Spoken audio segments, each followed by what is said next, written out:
Hey guys, welcome back. Today we've got something absolutely insane. What if Deku inherited both One for All and All for One at the same time? Smash that like button, subscribe, and hit the bell. Let's dive in.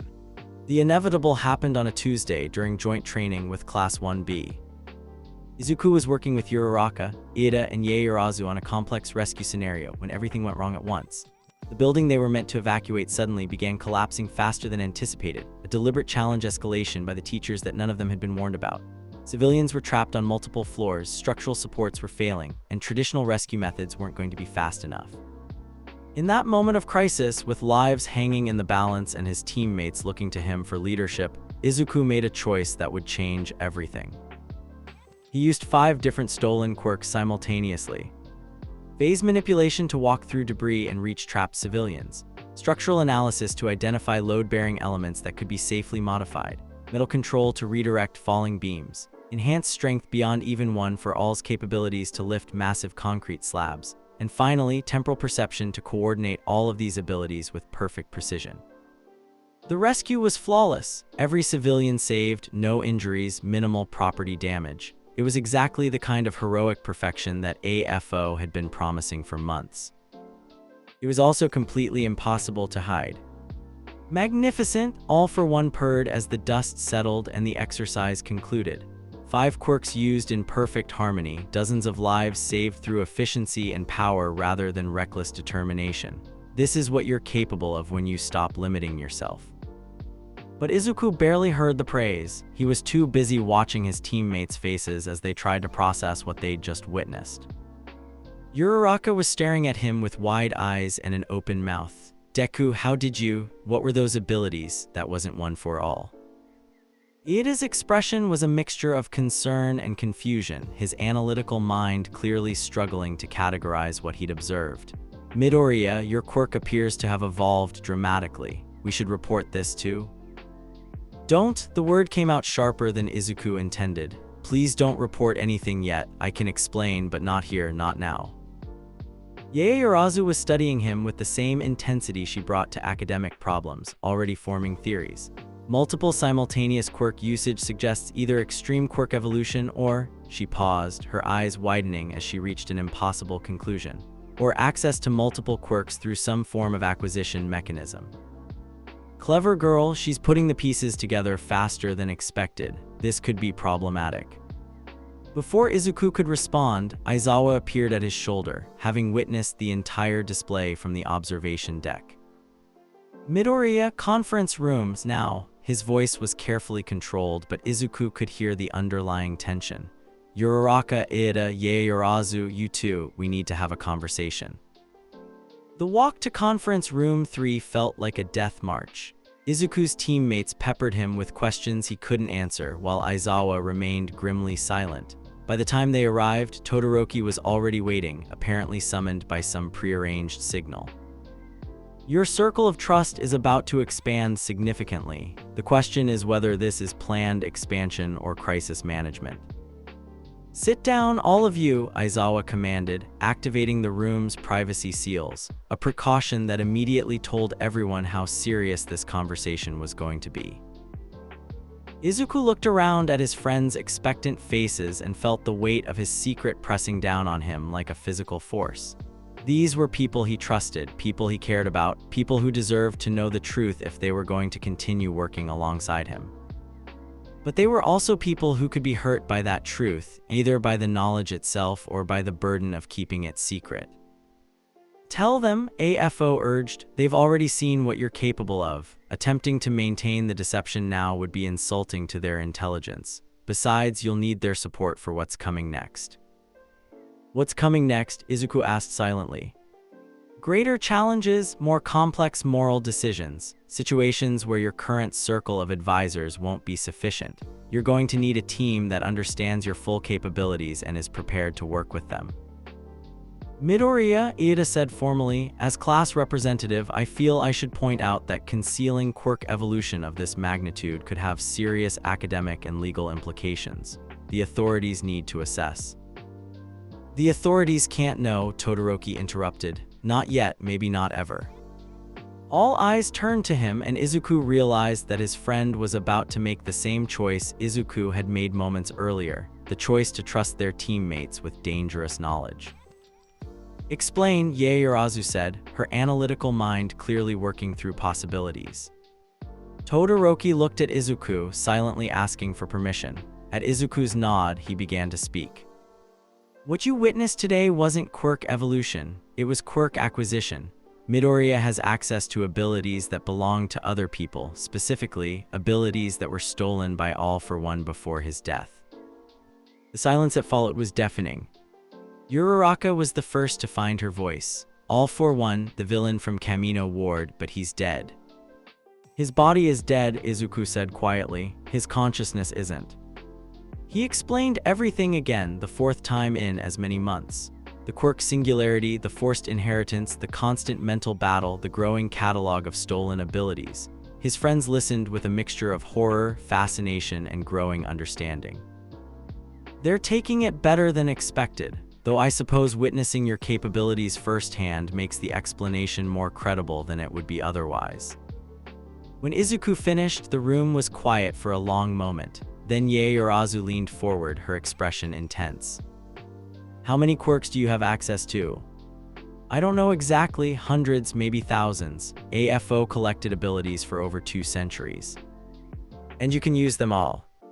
"Theoretically, yes, but each one I use makes his influence stronger, makes it harder to resist his suggestions. That's why I've been trying to avoid using them." "But you used 5 today," Ida pointed out, "during the rescue exercise." "Because the situation demanded it, because traditional methods would have resulted in casualties, because sometimes being a true hero means using all available tools regardless of personal cost." "AFO says it was necessary," Izuku translated, "that people would have died if I tried to handle the rescue with just one for all." Uraraka looked sick. "There's really a villain's consciousness in your head right now." "Hello, young lady, your friend speaks quite fondly of you. Such dedication, such pure heroic instincts. Though I do wonder how those instincts will evolve as you're exposed to more complex moral realities." Izuku winced as AFO's voice took on that familiar double tone. "He says hello, and that he's interested in how your perspectives might change as you deal with more complicated situations." "That's terrifying," Uraraka said flatly. "It is," Izuku agreed, "but I need your help, all of your help. I can't handle this alone anymore, and the secret is too important to trust to just anyone." "What kind of help?" Ida asked, though his formal tone suggested he was already preparing to step up to whatever responsibility was being asked of him. "Monitoring, support, someone to talk through difficult decisions with, backup if I ever lose control." Izuku looked around at each of his friends. "And honestly, I need people who understand my full capabilities but will still hold me accountable for using them responsibly." "Accountability is overrated. Results matter more than methods, especially when lives are at stake. But I suppose having a supportive team could be useful for maintaining morale during difficult missions." "You're asking us to keep a secret that could affect national security," Yaoyorozu said carefully. "To help you manage abilities that could be used to hurt a lot of people if you ever lost control." "Yes. And you're asking us to trust that you won't become the thing everyone fears most." "Yes." She was quiet for another moment, then nodded decisively. "I'm in." Yaoyorozu Ida started. "He's our friend," she said simply. "He's asking for help staying heroic despite an impossible situation. How is that even a question?" Uraraka was nodding as well. "Deku would never hurt anyone on purpose. If he says he needs our help to stay that way, then that's what we'll do." All eyes turned to Ida, who was clearly struggling with the conflict between his natural rule-following instincts and his loyalty to his friends. "The proper procedure would be to report this to the authorities immediately," he said slowly. "But the proper procedure doesn't account for the possibility that the authorities might not have Midoriya's best interests at heart." "Smart boy, he's learning to think beyond rigid systems toward practical outcomes. That's the kind of flexibility that separates true leaders from mere followers." "I need your word," Ida continued, looking directly at Izuku. "Your absolute promise that you won't use these abilities to hurt innocent people, no matter what AFO tells you." I promise, Izuku said immediately. And that you'll come to us to this group before making any major decisions about how to use this power. I promise that too. Iida nodded slowly, then I'll help, though I want it on record that I think we're all taking an enormous risk. Risk and reward are always proportional. The greater the risk, the greater the potential for meaningful change. Your friends understand this instinctively, even if they haven't articulated it yet. What's our first step? Uraraka asked practically. Aizawa, who had remained silent throughout the exchange, finally spoke up. Training, all of you. If you're going to work with someone who has access to unprecedented power, you need to understand what that means in practical terms. Training how? Todoroki asked. Combat scenarios designed around Midoriya's full capabilities. Team exercises that account for quirk combinations that shouldn't exist. Emergency protocols for loss of control situations. Aizawa's expression was grim. And moral philosophy, because you're all going to face decisions that no hero training program has prepared you for. Over the next 2 hours, they worked out the details of what would essentially become a shadow curriculum within UA's hero course.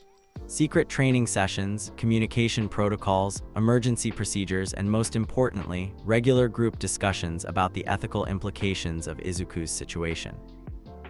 This is quite the development. 5 young heroes bound together by shared knowledge of ultimate power. In time, they could become the most effective hero team in history if they can learn to think beyond conventional moral limitations. As the meeting broke up and his friends filed out, each looking thoughtful and slightly overwhelmed, Izuku felt a complex mixture of relief and apprehension. Having a full support team was enormously reassuring, but it also meant that more people's lives were now affected by his choices.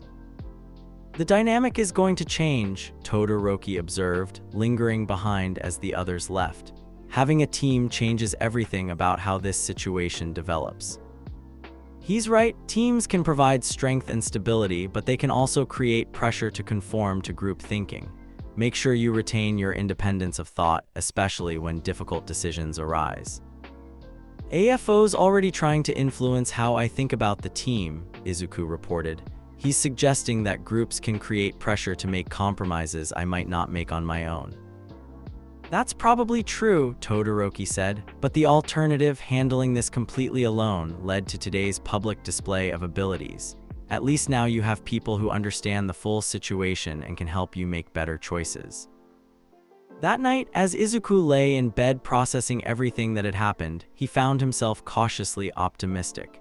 Having friends who knew his secret, who understood both his capabilities and his moral struggles, felt like a tremendous weight lifted from his shoulders.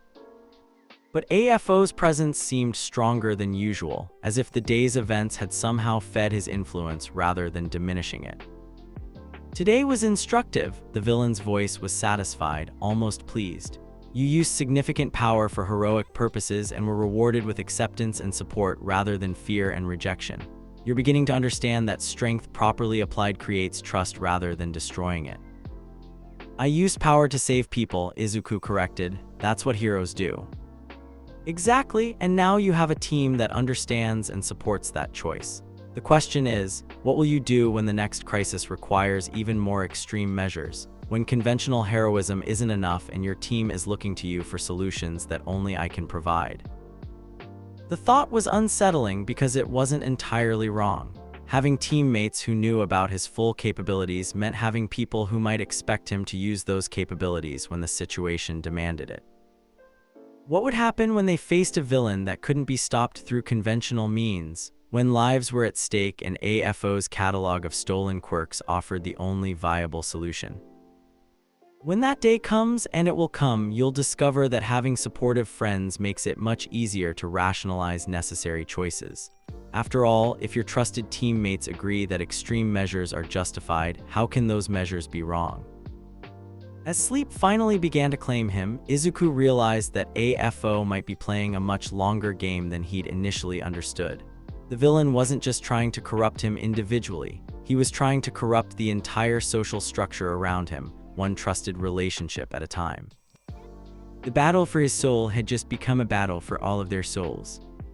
And AFO was betting that friendship, loyalty, and shared purpose would ultimately make that battle easier to win, not harder. The summons came at midnight, a coded message that appeared on All Might's phone, triggering security protocols he'd hoped never to use. The message was simple: emergency, Deku situation escalated, need immediate consultation. Aizawa. Toshinori arrived at UA 30 minutes later to find Aizawa waiting in his office, looking even more exhausted than usual. Recovery Girl was there too, her medical bag open and various scanning devices spread across the desk. "How bad?" All Might asked without preamble, his skeletal frame tense with worry. "Bad enough that we can't handle it internally anymore," Aizawa replied. Recovery Girl show him the scans. The elderly healer activated a holographic display that showed brain activity patterns unlike anything Toshinori had ever seen. Instead of the normal single-source neural activity, the scans showed two distinct consciousness patterns operating within the same brain, one familiar, one absolutely terrifying. "The secondary consciousness is growing stronger," Recovery Girl explained, "not just in influence but in actual neural presence. At current progression rates, we're looking at potential complete integration within 6 months." Complete integration, All Might's voice was barely a whisper. "Meaning Midoriya's personality could be subsumed entirely by All for One's consciousness," Aizawa said bluntly. "We'd essentially lose him and gain back our greatest enemy, only with access to One for All and a comprehensive understanding of UA's security systems." Toshinori sank into a chair, the weight of his failure pressing down on him like a physical force. "This is my fault. I should have found a way to destroy AFO completely, should have prevented the consciousness transfer somehow." "Self-recrimination isn't helpful right now," Recovery Girl interrupted. "We need solutions, not blame assignment." "What triggered the acceleration?" All Might asked. Aizawa pulled up another display, this one showing quirk usage logs they'd been secretly tracking. "Today's rescue exercise. Midoriya used 5 stolen quirks simultaneously for an extended period. Each time he accesses AFO's power, it seems to strengthen the underlying consciousness." "Because he's accepting what he is," came a voice from the doorway. They turned to see Izuku entering the office, but his posture was different, straighter, more confident, almost regal. When he spoke again, the double tone was unmistakable. "Good evening, symbol of peace." Recovery Girl, Eraserhead. "Thank you for your concern about my host's well-being, though I assure you it's unnecessary." All Might shot to his feet, One for All crackling weakly around his diminished frame. "All for One. In the flesh, so to speak, though flesh is perhaps the wrong term given our current arrangement." AFO's presence seemed to fill the room despite speaking through Izuku's teenage body. "Don't look so distressed. I'm not here to gloat or threaten, I'm here to negotiate." "We don't negotiate with villains," Aizawa said, his quirk activating instinctively. "Your quirk won't work on me, Eraserhead. I'm not using a quirk, I am a quirk, at least partially. But please, continue the attempt if it makes you feel better." Recovery Girl moved protectively toward her scanning equipment. "What do you want?" "Understanding, cooperation, a recognition that we are no longer enemies but partners in a shared endeavor." AFO's voice was reasonable, almost grandfatherly. "Young Midoriya and I want the same thing, to save as many people as possible using the most effective methods available. The only difference is that I'm willing to be honest about what that requires." "You want to control people," All Might said, "to override their freedom in the name of protection. I want to eliminate unnecessary suffering when the tools to do so exist. Tell me, symbol of peace, how many villains did you defeat instead of curing? How many problems did you punch into submission instead of solving permanently? Your successor doesn't have to repeat those limitations." The voice shifted back to normal as Izuku reasserted control, though the effort left him visibly drained. "Sorry, he gets stronger when I'm stressed or when other people are afraid. Your emotions are feeding his presence." "Midoriya," All Might said carefully, "how much of that conversation do you remember?" "All of it. I'm always conscious when he takes over, even if I can't control what he says." Izuku looked around at their concerned faces. "But the thing is, he's not entirely wrong about some of it." The silence that followed was deafening. "Elaborate," Aizawa said, though his tone suggested he really didn't want to hear the answer.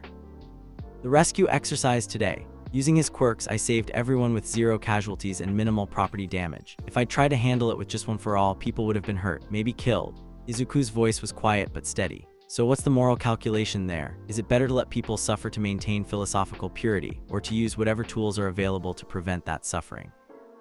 Exactly the right question, though I suspect your mentors will provide philosophically satisfying but practically useless answers. That's a false choice, All Might said firmly. There are always alternatives to using stolen power. Are there? Izuku challenged, and for a moment his voice carried just a hint of AFO's double tone. How many times have you been in situations where more power, more versatility, more precise tools would have saved lives? How many people died because you couldn't be everywhere at once, couldn't handle every type of threat, couldn't fix problems you weren't equipped to solve? Recovery Girl was studying her scanner readings with growing alarm. The consciousness integration is accelerating during this conversation. The more he argues AFO's positions, the stronger the neural overlap becomes. Because he's finally starting to think clearly instead of clinging to inherited prejudices. Integration isn't corruption, it's evolution. This ends now, All Might declared, moving toward Izuku with clear intent to physically intervene. Wait, Aizawa commanded, violence won't solve this. If anything, it'll probably accelerate the process by putting Midoriya under more stress. Then what do you suggest? All Might asked, though he stopped his advance. We adapt to the reality we're facing instead of the one we wish we had. Aizawa's expression was grim but determined. Midoriya has access to unprecedented power. AFO's consciousness is becoming more integrated whether we like it or not. We can either help guide that process toward heroic outcomes, or we can fight it and risk losing him entirely. Finally, someone willing to engage with practical realities instead of idealistic fantasies. You're suggesting we help him learn to use AFO's power? All Might asked, his voice strained. I'm suggesting we acknowledge that he's already using it and will continue to use it regardless of our approval. The question is whether we're going to provide guidance and oversight, or whether we're going to drive him underground where AFO's influence will be the only voice he hears. Izuku was nodding slowly. That's actually what I was hoping to discuss. I need to learn to use these abilities safely, but I also need people who can help me stay true to heroic principles while I do it. Though I would define heroic principles somewhat more broadly than your current understanding suggests. What kind of guidance are you looking for? Recovery Girl asked. Moral framework, rules of engagement, clear boundaries about what types of power usage are acceptable and what crosses the line into villainy. Izuku's expression was earnest, almost pleading. I want to be a hero, but I also want to be effective. There has to be a way to balance those things. All Might was quiet for a long moment, studying his successor's face. Finally, he spoke. If we do this, if we help you develop a framework for using AFO's power, there have to be non-negotiable conditions. Name them, Izuku said immediately. First, complete transparency. No secret quirk usage, no hidden operations, no decisions made without consultation. Everything gets reviewed by the support team before implementation. That seems unnecessarily restrictive, but I suppose transparency could be useful for building trust. Second, regular psychological evaluation. If we determine that AFO's influence is compromising your judgment or your moral foundation, you submit to whatever intervention we recommend. Even if I disagree with your assessment, Izuku asked. Especially if you disagree, the moment you become convinced that your judgment is better than collective oversight is the moment you've lost perspective. He's asking you to surrender your autonomy to a committee. That's not heroism, that's institutionalized cowardice. Third, All Might continued, immediate cessation if you ever use AFO's power to override someone's autonomy. No quirk theft from unwilling targets, no mental manipulation, no forcing compliance through intimidation. That seems reasonable, Izuku said, though something in his tone suggested internal disagreement. And finally, succession planning. If integration with AFO's consciousness reaches a point where we can't guarantee your heroic intentions, you transfer one for all to a chosen successor and submit to whatever containment measures are necessary. The room fell silent as the implications of that final condition sank in. He's asking you to agree to your own execution if his committee decides you've become too effective. Are you really going to accept such terms? Izuku started then stopped. The condition was harsh, but it was also probably necessary. What if I think your assessment is wrong? What if you're being overcautious and I could still do good work? Then you're probably already too far gone to be trusted, Aizawa said bluntly. The ability to accept oversight even when you disagree with it is what separates heroes from vigilantes. And vigilantes from visionaries. They're asking you to voluntarily limit your potential for the comfort of people who will never understand what you're capable of accomplishing. Izuku closed his eyes, feeling the weight of the decision pressing down on him. Accept the conditions and gain institutional support for learning to use his abilities responsibly. Reject them and risk losing access to guidance that might be the only thing standing between him and complete corruption. I accept, he said finally, all of the conditions. Interesting choice, though I suspect you'll find their oversight less helpful and more restrictive than you currently imagine. Committees rarely approve of truly effective solutions. Then we'll start immediately, All Might said. Training sessions designed around your full capabilities, but with clear moral boundaries and constant supervision. Recovery Girl will monitor the integration process, Aizawa will handle tactical assessment, and I'll work on helping you maintain perspective on what heroism actually means. What about my team? Izuku asked. My classmates who know about the situation. They remain part of the support network, Aizawa said, but they don't get veto power over major decisions. They're peers, not supervisors. At least you'll have allies who understand your full potential, even if they lack the authority to properly support its utilization. As the meeting broke up and plans were made for expanded training schedules and monitoring protocols, Izuku felt a complex mixture of relief and resentment. Having official support was enormously reassuring, but the conditions felt restrictive, almost insulting. Was it really necessary to treat him like a potential threat when all he wanted was to help people as effectively as possible? That doubt you're feeling, that sense that they don't trust you despite your good intentions, that's the beginning of wisdom. True heroes don't need permission to do what's right. They simply act and accept responsibility for the consequences. That kind of thinking is what made you a villain, Izuku replied silently. No, my boy, that kind of thinking is what made me effective. Villainy was simply a label applied by people who benefited from the status quo I was trying to improve. Your mentors will apply the same label to you if you ever become too effective at creating positive change. As Izuku walked back to his dorm, AFO's words echoed in his mind. Was institutional oversight really about keeping him heroic, or was it about keeping him controllable? Were the restrictions designed to prevent corruption or to prevent change? The questions were troubling because he didn't have clear answers to them. And somewhere in the dark recesses of his consciousness, All for One smiled with satisfaction. The seeds of doubt had been planted in fertile ground, and with time and careful cultivation, they would grow into exactly the kind of thinking that had once made him the most feared man in Japan.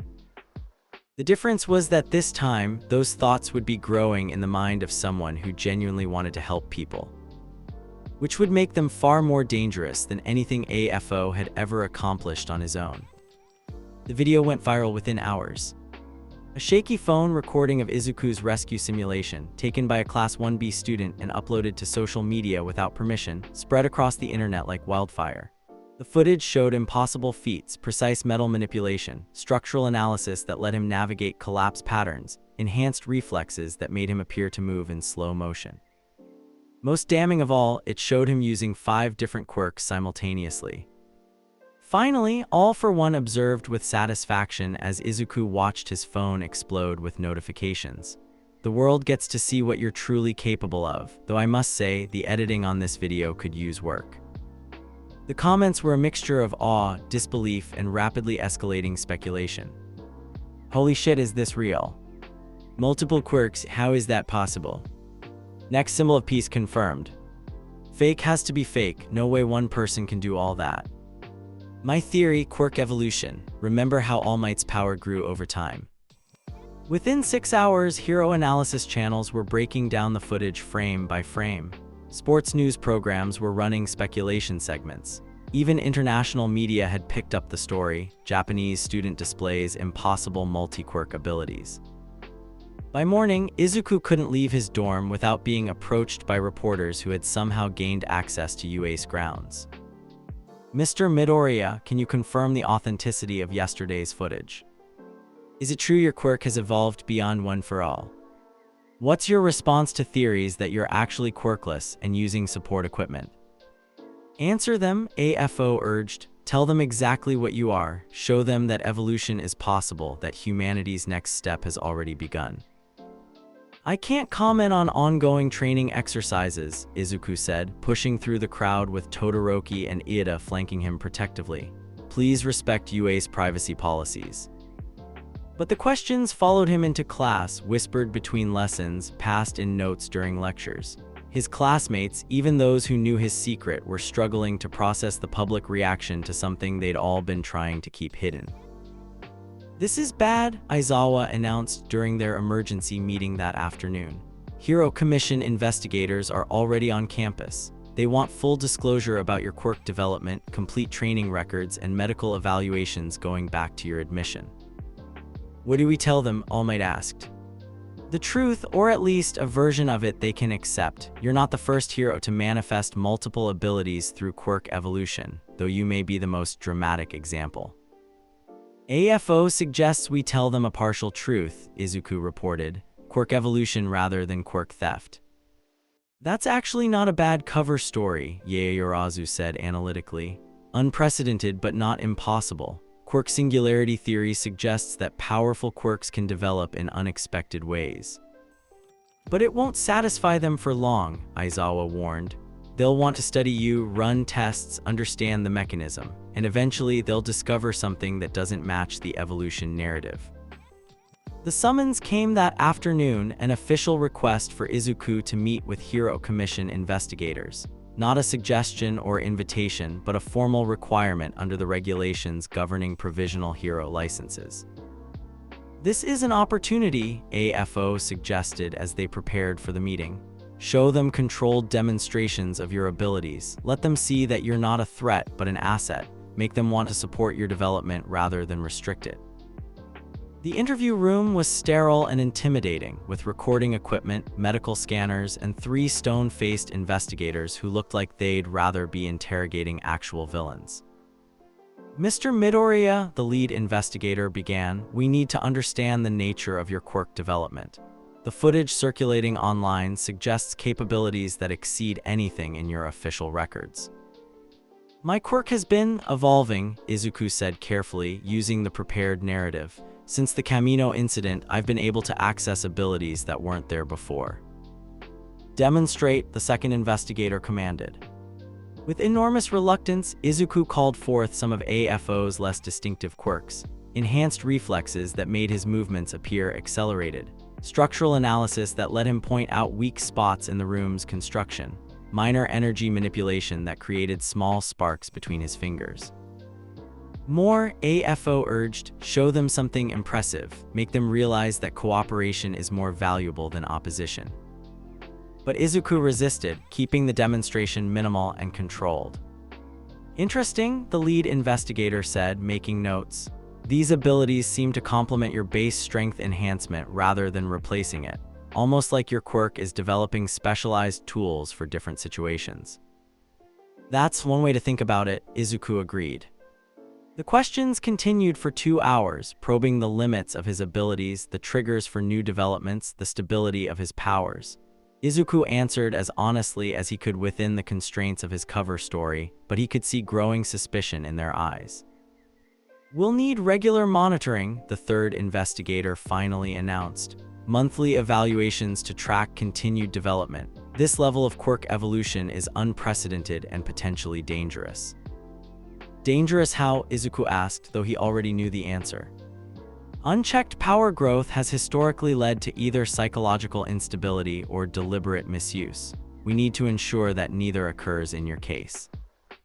They're afraid of you, AFO observed with amusement. Good, fear breeds respect and respect creates opportunity, but don't let them restrict you too severely. You have work to do.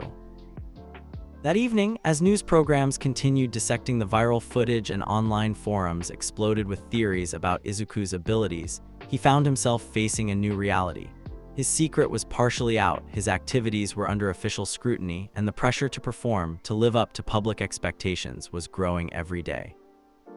The media attention isn't entirely bad, All Might observed during their debrief. Public support could provide protection against overly aggressive official intervention. But it also creates pressure to use his abilities publicly, Todoroki pointed out. People are going to expect demonstrations, spectacular saves, evidence that he's worthy of the hype. Exactly, AFO agreed. The public is hungry for a new symbol of peace. Give them what they want, and they'll support you against any authority that tries to limit your effectiveness. Over the next weeks, Izuku found himself navigating an increasingly complex web of expectations. Classmates looked to him for leadership during training exercises. Media outlets requested interviews and demonstrations. Hero agencies began reaching out with internship offers that seemed more like recruitment attempts. And through it all, AFO's voice grew stronger, more persuasive, more reasonable in its suggestions for how to handle the mounting pressure. "You're becoming what this world needs," the villain whispered during a particularly intense training session where Izuku had unconsciously used 3 stolen quirks to achieve perfect scores. Not just another hero, but something unprecedented, something that can actually solve problems instead of just managing them. The thought was seductive and increasingly difficult to argue against. When his enhanced abilities allowed him to save more people with less collateral damage, when his expanded skill set let him handle situations that would challenge even professional heroes, what was the moral argument for restraint? "Because it's not really my power," Izuku muttered to himself. "Isn't it? You're the one using it. You're the one making moral choices about how it's applied. Ownership is determined by control and responsibility, not origin. These quirks are more yours now than they ever were mine." The logic was becoming harder to refute, especially when public expectations and official oversight seemed to be pushing him toward exactly the kind of effectiveness AFO had been advocating all along. Late at night, staring at social media posts calling him the future of heroism and evolution in action, Izuku wondered if he was winning his internal battle, or if AFO was simply letting him believe he was in control while steering him toward predetermined conclusions. The distinction was becoming increasingly important and increasingly difficult to determine. "Does it matter?" AFO asked, as if reading his thoughts. "If the outcomes are heroic, if lives are saved, if problems are solved, does it really matter whether the motivation comes from your noble instincts or my practical guidance? Results are what count, not the philosophical purity of the process." As sleep finally claimed him, Izuku realized that the question of whether he was becoming a better hero or a more effective villain might not have a clear answer. And that ambiguity, more than anything else, suggested that AFO's influence was working exactly as intended. The warning signs had been building for weeks. Chronic headaches that Recovery Girl's quirk could only temporarily alleviate, tremors in his hands during moments of stress, memory gaps where entire conversations seemed to vanish from his mind, dark circles under his eyes that no amount of sleep could cure.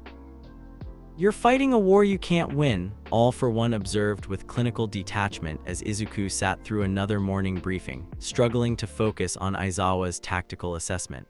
"This constant resistance is destroying you from the inside out. Accept what you are, and the pain stops." Izuku ignored the voice as he'd been trying to do for months, but the mental strain was becoming unbearable. Every day was a battle not just to control his quirks, but to maintain his own identity against an enemy that lived inside his thoughts. The breaking point came during what should have been a routine training exercise. Joint Training Class 1A versus Professional Heroes. The scenario was designed to push the students beyond their normal limits. A multi-level facility collapsed with dozens of trapped civilians, limited time, and professional heroes playing the role of villains who had caused the disaster. It was exactly the kind of high-stakes, complex rescue operation that would define their future careers. Izuku had been assigned as team leader, responsible for coordinating rescue efforts while managing combat situations. Under normal circumstances, it would have been challenging but manageable, but these weren't normal circumstances. "You're hesitating again," AFO criticized as Izuku surveyed the disaster zone. 3 floors are unstable. Conventional rescue methods will take too long. People will die while you're being cautious. "I can handle this with one for all," Izuku muttered under his breath, but even he could see the logical flaws in that approach. The building's structural damage was too extensive, the civilian placement too precarious, the time constraints too severe. Of course you can handle it. You can handle it perfectly. Use the structural analysis quirk to identify safe evacuation routes. Use metal manipulation to reinforce weak points. Use enhanced speed to reach people faster. Use temporal perception to coordinate everything simultaneously. You have all the tools needed for a flawless rescue, and you're choosing not to use them. The temptation was overwhelming, especially when he could hear actual screams from the trapped civilians, first-year students playing their roles with convincing desperation. Every second of hesitation was a second of unnecessary suffering. Midoriya Yaoyorozu called from across the disaster zone. The East Wing is about to collapse. We need to evacuate that section now. Without thinking, Izuku reached into AFO's catalog and activated structural analysis. The world around him transformed into a complex web of stress patterns and failure points, showing him exactly where the building was weakest and where it could still bear weight.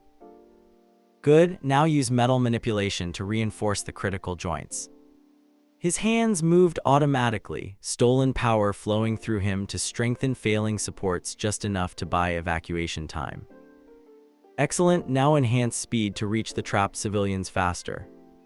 His body accelerated beyond normal human limits, one for all and stolen enhancement quirks working in perfect harmony to let him move like lightning through the unstable structure. And temporal perception to coordinate your team's movements with perfect precision. Time seemed to slow around him as another quirk activated, letting him perceive the exact timing needed for his teammates' actions, calling out instructions with inhuman accuracy. It was flawless, it was efficient, it was exactly the kind of heroic perfection that AFO had been promising for months. It was also completely beyond his ability to control. More, AFO urged, his presence surging forward as Izuku's conscious resistance weakened under the strain of using multiple quirks simultaneously. You can do better. Use the fear manipulation quirk to calm the civilians. Use the empathy quirk to coordinate perfectly with your teammates. Use the probability calculation quirk to predict exactly what will happen next. No, Izuku gasped, trying to pull back, but AFO's influence was stronger than it had ever been. Yes, you want to save everyone, then save everyone. Stop limiting yourself with arbitrary moral restrictions and just be the hero they need. More quirks activated without Izuku's conscious permission. His teammates' movements became perfectly synchronized as minor empathy manipulation guided their instincts. The trapped civilians stopped panicking as subtle fear suppression calmed their minds. His own actions became unnaturally precise as probability calculation showed him the exact sequence of events needed for optimal outcomes. And for 30 seconds, Izuku Midoriya was the perfect hero. Flawless rescue coordination, zero casualties, minimal property damage, maximum efficiency. Then he felt his sense of self begin to slip away entirely. That's it, AFO's voice was triumphant as more and more of Izuku's consciousness was pushed aside. Stop fighting what you were meant to become. Stop pretending that limitation is virtue. Just let me help you be everything these people need. Midoriya, Todoroki's shout cut through the AFO-induced haze. You're not in control. The words hit like a physical blow, and Izuku realized with horror that his movements had become too aggressive, too calculated, too focused on results rather than people. He was treating the exercise like a tactical problem to be solved rather than a rescue operation where every action mattered. But the realization came too late. The strain of using 7 different quirks simultaneously while fighting a mental battle for control of his own body was too much. His vision went white, his hearing faded to static, and consciousness abandoned him entirely. He collapsed in the middle of the exercise, his body convulsing as one for all and all for one ward within his nervous system. Central Hospital Emergency Wing. Izuku woke up to the steady beep of heart monitors and his mother's tear-stained face hovering over his hospital bed. Recovery Girl was adjusting IV drips while muttering under her breath about reckless children and impossible medical cases. "Oh, thank God," Inko whispered, gripping his hand tightly. "Sweetie, you've been unconscious for 18 hours, the doctors said. They said your brain activity was completely erratic. What happened?" The memories came flooding back, the perfect rescue, the loss of control, the moment when AFO had nearly taken over completely. Izuku tried to sit up and immediately regretted it as his head exploded with pain. Still fighting, I see, even after demonstrating how much more effective you could be with my guidance, how much more heroic. Where is everyone? Izuku asked, trying to ignore AFO's commentary. All Might is speaking with the doctors. Your friends from school have been taking shifts staying here. That Todoroki boy hasn't left the waiting room. Inko's voice was strained with exhaustion and worry. Izuku, what's happening to you? The teachers won't tell me anything specific, just that you're dealing with quirk complications. Izuku looked at his mother's face, genuinely concerned, desperately wanting to help, but completely unaware of the true scope of his situation. He made a decision that he probably should have made months ago. Mom, I need to tell you something that's going to sound impossible, but I need you to listen and try to understand. Over the next hour, Izuku explained everything. The Camino incident, the consciousness transfer, the constant mental battle, the progressive integration of AFO's personality with his own. Inko listened with growing horror and disbelief, but also with the fierce protectiveness that had defined her parenting since Izuku was diagnosed as quirkless. So there's a villain in your head, she said when he finished, her voice carefully controlled. Right now, listening to this conversation. Your mother seems lovely, very protective. I can understand why you turned out so concerned with saving everyone. She raised you to believe that love means never letting anyone suffer unnecessarily.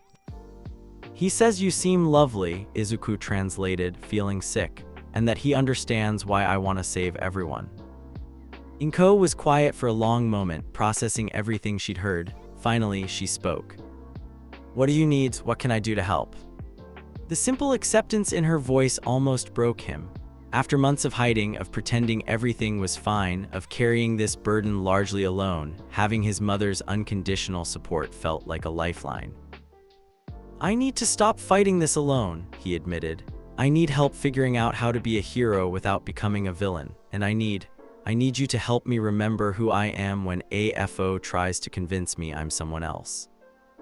How touching, though I should point out that your mother's definition of helping people and mine aren't really that different. We both want to prevent unnecessary suffering. We just disagree about methods.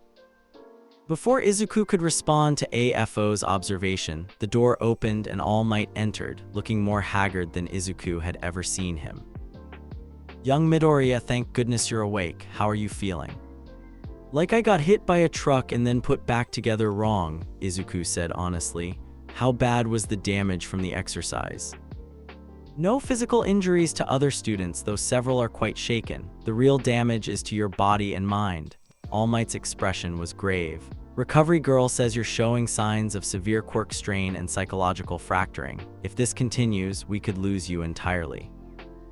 He's being overly dramatic. You're not fracturing, you're integrating, becoming something greater than the sum of your parts. Though I suppose from his limited perspective, that might look like dissolution.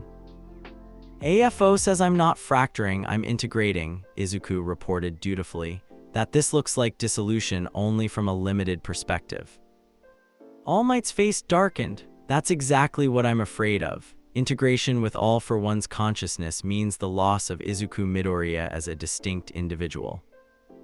But what if he's right? Izuku asked, voicing the doubt that had been growing in his mind for weeks.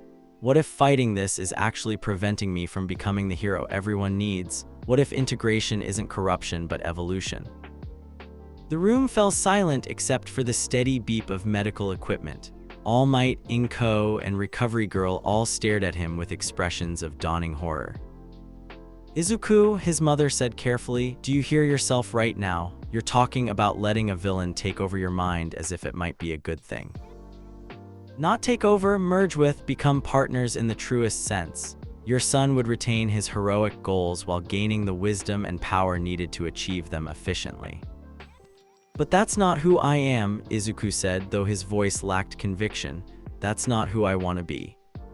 Isn't it? Think about the rescue exercise. For those 30 seconds when you stopped limiting yourself, you were everything a hero should be. Perfect coordination, flawless execution, optimal outcomes. Isn't that what heroism looks like when it's done correctly? The question hit home because AFO wasn't entirely wrong. Those 30 seconds of perfect heroism had felt more right than anything Izuku had ever experienced. Was that what he could become if he stopped fighting and started cooperating? "We need to accelerate treatment," Recovery Girl announced, apparently having seen enough. "Whatever's happening to his psychology is progressing faster than expected. If we don't intervene soon, we might not be able to." "What kind of intervention?" All Might asked.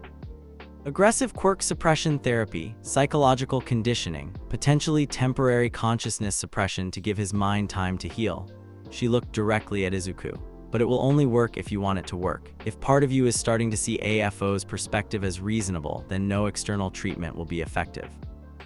"She's right about that at least. You can't be saved against your will. The question is, do you really want to be saved from becoming everything you could be?" That night, alone in his hospital room with only AFO's voice for company, Izuku stared at the ceiling and tried to figure out who he actually was underneath all the conflicting influences. Was he Izuku Midoriya, the quirkless boy who dreamed of being a hero? Was he the successor to One for All, carrying on a legacy of selfless heroism? Or was he something new entirely, a fusion of heroic idealism and pragmatic power that could actually solve problems instead of just managing them? "You know what you are," AFO said gently. "You're the person who could have saved everyone in that exercise perfectly if you just stopped limiting yourself. You're the hero this world needs, not the hero it thinks it wants. The question is whether you're brave enough to become that person." As sleep finally began to claim him, Izuku realized that the battle for his soul was entering its final phase. Soon, he would have to choose definitively between remaining himself and becoming something greater. The terrifying part was that he was no longer sure which choice was the right one. And that's how Deku went from terrified kid with a villain in his head to the hero who revolutionized everything. That mental battle with the vestiges was epic, and seeing him transform AFO's dark legacy into something beautiful. Absolutely perfect. What was your favorite moment? The reality-bending rescue or that emotional reveal to his mom? Drop it in the comments. Subscribe for more insane MHA concepts and drop your what-if ideas below. Peace out.